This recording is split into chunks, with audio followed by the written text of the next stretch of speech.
ఒకరి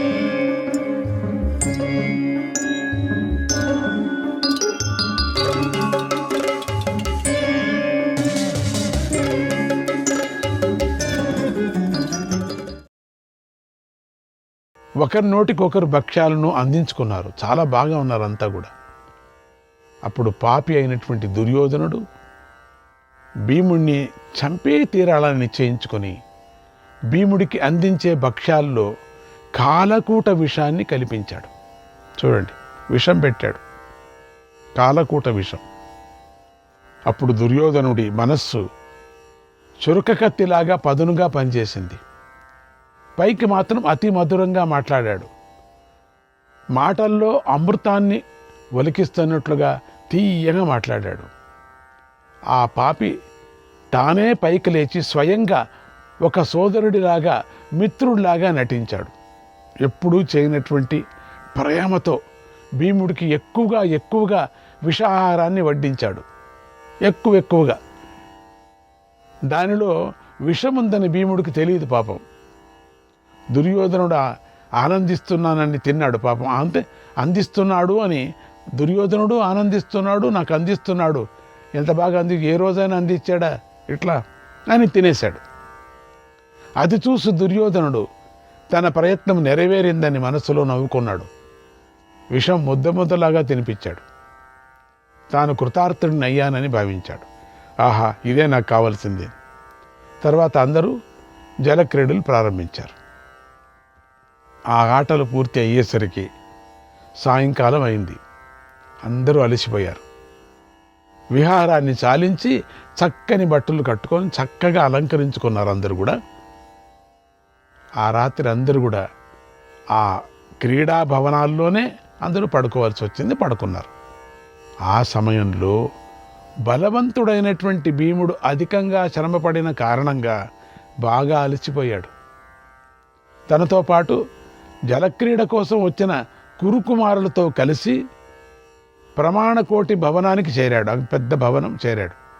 ఆ భవనంలో ఒక మూల అదమరిచి నిద్రపోయాడు. అంటే అక్కడికక్కడే పడుకున్నాడు. అది విపరీతమైన ఆయాసం అయిపోయింది. జతలో విషం కూడా ఉంది కదా లోపల పాపం.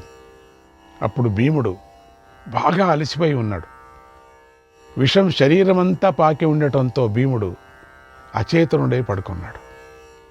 విషం మత్తు కప్పిపోయింది. జ్ఞానం తెలియలేదు. ఇంద్రియాలన్నీ కింద అడిగిపోయాయి. పాపం కింద పడ్డాడు. ఏం తెలియనటువంటి పరిస్థితిలో పడుకున్నాడు. అదే సమయం పాపి అయినటువంటి దుర్యోధనుడు అది గమనించాడు. తానే స్వయంగా లతలతో భీముణ్ణి గట్టిగా బంధించాడు. గట్టిగా తానే, ఇంకెవరికైనా చెప్తే సరిగ్గా బంధించాలని తానే బంధించాడు. ఎత్తైన ప్రదేశం నుండి గంగలోకి తోసేశాడు. భీముడు అలా స్మృతి తప్పి ఉన్న స్థితిలోనే నీటిలో మునిగిపోయాడు. పాతాళ లోకానికి చేరాడు. భీముడు పాతాళ లోకంలో క్రింద పడుతున్నప్పుడు అతడి దేహం క్రింద పడి ఎంతోమంది నాగకుమారులు మరణించారు. అంత పెద్దగా ఉండింది ఆ శరీరం. దడారని చిన్న చిన్న పాములంతా గోయిందైపోయాయి. అప్పుడు భయంకరమైన విషం గల నాగులందరూ కోపించి ఒక్కటై తమ కోరలతో భీముడిని కరిచారు. ఏం కరిస్తే ఎంత, లేకపోతే ఆల్రెడీ విషంతో ఉన్నాడు కదా, ఇంక వీళ్ళకేం దొరుకుతుంది. తతోస్య దస్యమానస్య తద్ విషం కాలకూటకం హతం సర్ప విషేణైవ స్థావరం జంగమేనతు. ఆ విధంగా నాగులు కాటు వెయ్యగానే భీముడి లోపల ఉన్నటువంటి కాలకూట విషమంతా విరిగిపోయింది. చూడండి, పాముల ద్వారా ఎక్కినటువంటి కొత్త విషం పూర్వం తిన్న కాలకూట విషాన్ని సారం లేనిగా చేసి పరిచింది. ఇది విరుగుడు, విషానికి విషం విరుగుడు.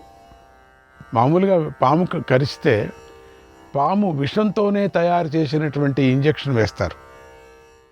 అదే కూడా విషమే. ఎప్పుడు వేస్తారో ఆ ఇంజెక్షను, లోపల ఉండేటువంటి విషము ఇప్పుడు కృతకమైనటువంటి విషంతోనే తయారు చేసినటువంటి ఈ ఇంజెక్షన్తో లోపల ఉండేటువంటి విషం విరిగిపోతుంది. కొన్ని విరుగుళ్ళు అని చెప్తారు దానికి. ఇప్పుడు విషం విషం కరిచిందంటే అమృతం తీసుకొచ్చి వేయరు. అది విరుగుడు, అమృతం కదా అనుకోకూడదు మనం. విషమే అమృతము విరుగుడు అవుతుంది. దాంతో విషం ప్రభావం అంతా నశించిపోయింది. లోపల ఉండే విషం అంతా పోయింది, మంచిదే అయింది. ఈ పాములంతా కాటు వేసింది, చాలా మంచిదైంది. భీముడు విశాలమైన వక్షస్థలం గలవాడు, వాహగా అతడి చర్మం ఇనుములాగా కఠినంగా ఉంటుంది. అందుచేత నాగులు కాటు వేసినా కూడా భీముడు చర్మాన్ని నాగులు కూరలు ఛేదించలేకపోయాయి. కొన్ని పళ్ళన్నీ ఇరిగిపోయాయట ఆ నాగులు కుడుతూ ఉంటే. అంత పెద్ద చర్మం, 3-4 ఇంచులు చర్మం అన్నట్టు. ఏమిటో, ఆయన వాయుదేవుడు కదా, మనిషి కాదు కదా, అంత చర్మం అది. అవి కరుస్తూ ఉంటే పాములు ఆ దానిలో యొక్క కూరలు ఉంటాయి కదా, అవే ఇరిగిపోయి టక్కని ఇరిగిపోయి అక్కడే పుచ్చుకున్నాయట, బయటికి రాలేదట. పళ్ళు లేనటువంటి పాములుగా తయారైపోయాయి. ఎన్నో గుచ్చుకున్నాయి భీముడి శరీరంలో. ఈ హడావుడికి భీముడికి అంతవరకు పడుకానే ఉన్నాడు మహానుభావుడు. భీముడికి నెమ్మదిగా మెలకు వచ్చింది. అంత హాయిగా నిద్రపోతున్నాడు. ఇంత పని కింద పడ్డాడు, చుట్టు పెరడేశాడు, కింద గంగలో పడ్డాడు, పాతాళానికి వెళ్ళాడు. పాతాళంలో పాములంతా చంపేశాడు. కింద పడుతూనే దప్పని అన్ని పాములు వచ్చాయి, కరిచాయి. కరుస్తూనే కొన్ని పాములకి నాలుకలు పోయాయి. ఏం భీముడు గొప్పాడు కదా. అంత అయిన తర్వాత నెమ్మదిగా ఎవరో ఇట్లా లేపినట్టు అయిందట. మెల్లగా ఎవరో ఇట్లా దర్భతో ఇట్లా కొట్టినట్టు అయిందట. ఒంటికి చుట్టుకున్నటువంటి బంధనాలను తెంచుకున్నాడు. ఒక్క నిమిషంలో ఇట్లా అన్నాడు, తుస్స్ అన్నాడు, పోయింది. మీదకి వచ్చినటువంటి నాగులను పట్టుకొని నేలకేసి ఓపారి కొట్టాడు. అది ఒక్కపారి అన్నీ ఎదిరించుకొని ఒక్కపారి ఇట్లా అన్నాడట, పురుగుల్లాగా. అట్లా ఒక్కపారి కింద కొట్టాడు. కొందరు నాగులు భయపడి పారిపోయారు, కొందరు చచ్చేపోయారు. భీముడి చేతి నుండి బ్రతికి బయటపడ్డామని కొందరు నాగులు వాసుకి దగ్గరికి వెళ్ళి ఇలా అన్నారు. వాసుకు పెద్ద ఆయన కదా, ఓ నాగరాజా, ఒక మనుష్యుడిని ఎవరో బంధించి నీటిలో పడేశారు. మనుష్యుడో లేక ఎవరో తెలియటం లేదు. అతడు విషం తాగి ఉంటాడని మేము అనుకుంటున్నాం. ఇంకా మా విషం ఏం పనిచేయలే అక్కడ. ఈ పాటికి పోయేవాడు అనుకుంటే బతికాడు. ఆల్రెడీ మన విషాన్ని తాగాడు. ఎందుకంటే అతడు సృహలేని దశలో మన లోకానికి వచ్చాడు. మా చేత కరవబడి కూడా మేల్కొన్నాడు. దయచేసి మాదొక్కటి విన్నవించండి. ఎన్నో వందల మంది ఈ నాగులు వాళ్లకు పట్టుకున్నటువంటి ఎవరెవరికి నోట్లో ఉండేటువంటి పండ్లు ఉన్నాయి కదా, అవన్నీ ఆయన శరీరంలో గుచ్చుకుపోయాయి. అది ఇప్పిస్తే చాలు మాకు. ఇప్పుడు సులభంలోకి వచ్చాడు. తెలివి తెచ్చుకొని కట్లంతా తెంచుకున్నాడు. మా మీదకి వచ్చి మమ్మల్ని నేలకేసి కొట్టాడు. మేము బతికి శ్రీహరో కృష్ణ అని పరిగెత్తుకొచ్చాము ఇక్కడికి. అతడి వివరాలు నువ్వు తెలుసుకోవాలి, మాకు మాత్రం తెలీదు. అసలు ఆయన అడుగు వేస్తే చచ్చిపోతాం కిందికి అన్నారు. వెంటనే వాసుకి నాగులతో కలిసి భీముణ్ణి చూశాడు. అదే సమయంలో నాగరాజు అయినటువంటి ఆర్యకుడు కూడా భీముణ్ణి చూశాడు. ఆర్యకుడు ఎవడో కాదు, కుంతీదేవి తండ్రి అయినటువంటి సూరసేనుడి తాత. కనుక ఆర్యకుడు తన కూతురి కొడుకును, అంతటి కూతురు కొడుకు అనేటువంటి భీముణ్ణి గట్టిగా, అంటే తన కూతురి కొడుకు అయినటువంటి భీముణ్ణి గట్టిగా కౌగిలించుకున్నాడు. కొడుకు అయినటువంటి వాడు ఆ ముదిమనవుడులాగా. వాసుకి భీముణ్ణి చూసి సంతోషించాడు.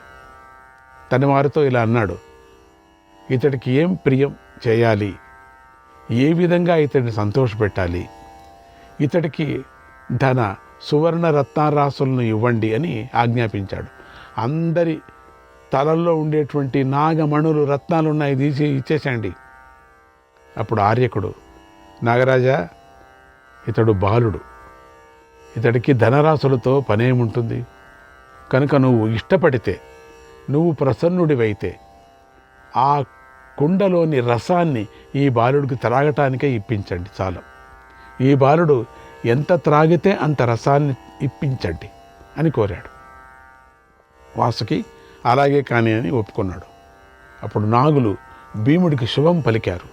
భీముడు పవిత్రుడై పూర్వాభిముఖంగా కూర్చొని ఒక్క గుక్కులో కుండెడు రసాన్ని తాగేశాడు. వాళ్ళు ఏదో ఇంత కష్టపడి ఆ రసం తీసుకొని ఇస్తే ఒక పెద్ద కుండ, ఆ పెద్ద కుండలు ఒకే పారి తాగేశాడు. నాగులంతా చూస్తున్నాయి, బిక్కరపోతున్నాయి. ఏంటి ఇట్లా తాగేశాడని చాలా ఆశ్చర్యం. అవి 2 చుక్కలు తాగితే చాలా సంతోషం అవికి దాళ్లకు. అసలు కుండలో ఉండేదంతా తాగేశాడు. అలా 8 కుండల రసాన్ని తాగాడు. అబ్బా, 8 కుండలు. నాగులు ఏర్పాటు చేసిన దివ్య శయ్యం ఉంది. భీముడు హాయిగా సుఖంగా మళ్ళీ పడుకున్నాడు. అంటే నిద్ర లేచి కలగా అన్నట్టుగా, కానీ 8 కుండల రసం తాకి ఇక్కడ నాగులంతా ఎర్రగొట్టి ఇక్కడ కింద పడి అప్పుడు ఏం చేశాడు, ఆ రసం తాగుతూనే మళ్ళీ కూడా మత్తెక్కినట్టు హాయిగా మంచి శయనం చేశారు. నిద్రపోయేవాడికి అప్పుడు ఇట్లా తూగుతుంటాడు, వాడికి పరుపు వేసిస్తే హాయిగా పడుకుంటాడు. అట్లా పడుకున్నాడు. శ్రీకృష్ణాయ పరమాత్మనే నమః. ఒక్క భీముడు తప్ప మిగిలిన పాండవులు, కౌరవులు క్రీడా విహారాలను పూర్తి చేసుకొని హస్తినాపురానికి అనేక వాహనాలలో బయలుదేరారు. కౌరవులు మాత్రం బయలుదేరుతూ భీముడు అందరికంటే ముందు వెళ్ళిపోయాడని అబద్ధం చెప్పారు. ప్రచారం చేస్తూ వెళ్ళారు. మనకన్నా ముందే వెళ్ళాడు, మేము చూసాము, రథం వెళ్ళిపోయింది అని. అందరూ పట్టించుకోలేదు. సరే, భీముడు అంతా వెళ్ళిపోయాడని వీళ్ళు చేసినటువంటి పాపకృత్యాన్ని వాళ్ళు చెప్పుకోలేదు. బంధించి నదిలో పారేశారు కదా. పాపాత్ముడైన దుర్యోధనుడు మాత్రం భీముడు కనిపించకపోయేసరికి ఎంతో ఆనందిస్తూ అందరితో కలిసి నగరానికి చేరుకున్నాడు. చాలా ఆనందమైపోయింది, పీడ పోయింది ఈ రోజుకి.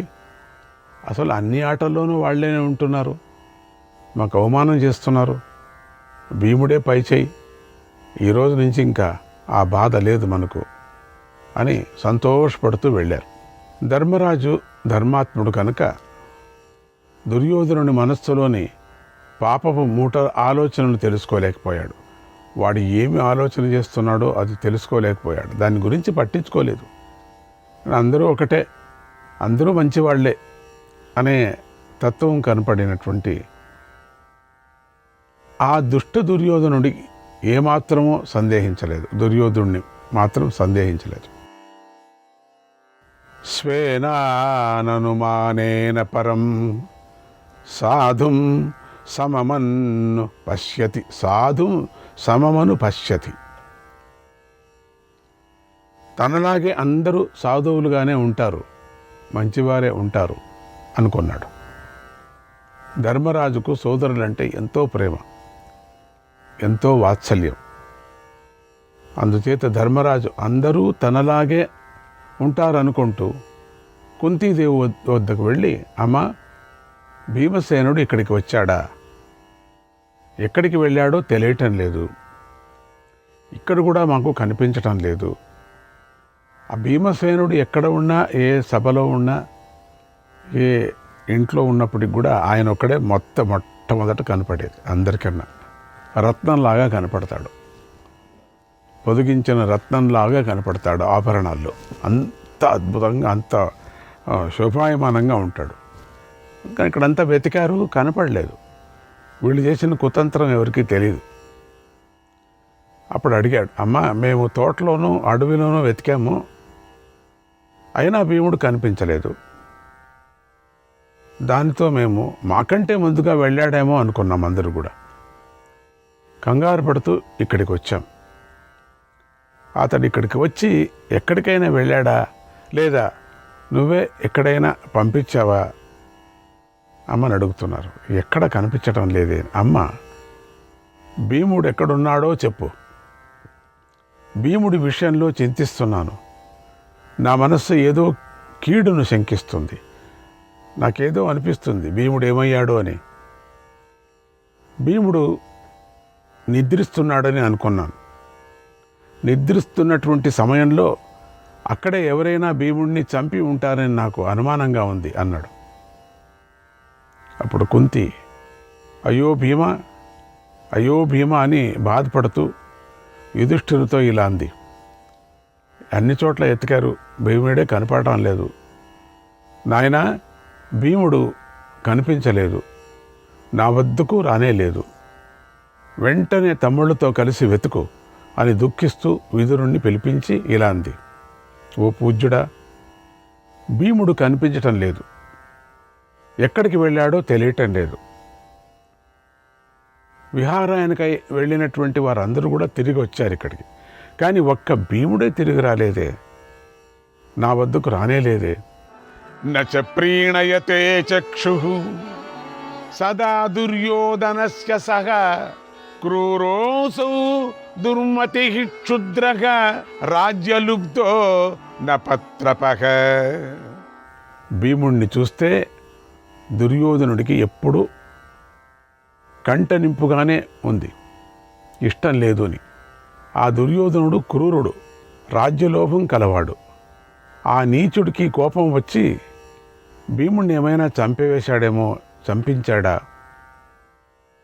ఆ చింతలోనే నా మనస్సు కలత చెందుతుంది, దహించుకొని పోతుంది. అందరూ కలిసేటప్పుడు దుర్యోధనుడు వచ్చాడంటే నేను చాలా భయపడతాను, ఎవరినేం చేస్తాడు అని చెప్పేసి అని ఆ కుంతీదేవి చెప్పుకుంది. విదురుడు, అమ్మ అలా అనుకో, అలాంటి మాటలు నువ్వు మాట్లాడకూడదు, అపశకునం పలకకూడదు. ఈ విషయంలో దుష్టుడైన దుర్యోధనుడిని మనం విచారిస్తే వాడు మిగిలిన నీ పుత్రులను కూడా దెబ్బతీస్తాడు. ఇప్పుడు వెళ్ళి మనం అడగచ్చు భీముడు ఎక్కడున్నాడు అని. చాలా బాధపడుతున్నారు వీళ్ళు అని చాలా సంతోషపడి మిగతా వాళ్ళని కూడా ఒక్కొక్కరిని చంపేస్తాడు. పూర్వం వ్యాస మహర్షి చెప్పిన విషయాన్ని ఒక్కసారి గుర్తుకు తెచ్చుకో. నీ పుత్రులు దీర్ఘాయుష్మంతులు కనుక నీ పుత్రుడు భీముడు తప్పకుండా వస్తాడు, నీకు ఆనందాన్ని కలిగిస్తాడు అని తన చోటుకు వెళ్ళాడు విదురుడు. కుంతి బాధపడుతూ పిల్లలతో కలిసి ఇంట్లోనే కాలం గడుపుతూ ఉంది. శ్రీకృష్ణాయ పరమాత్మనే నమః.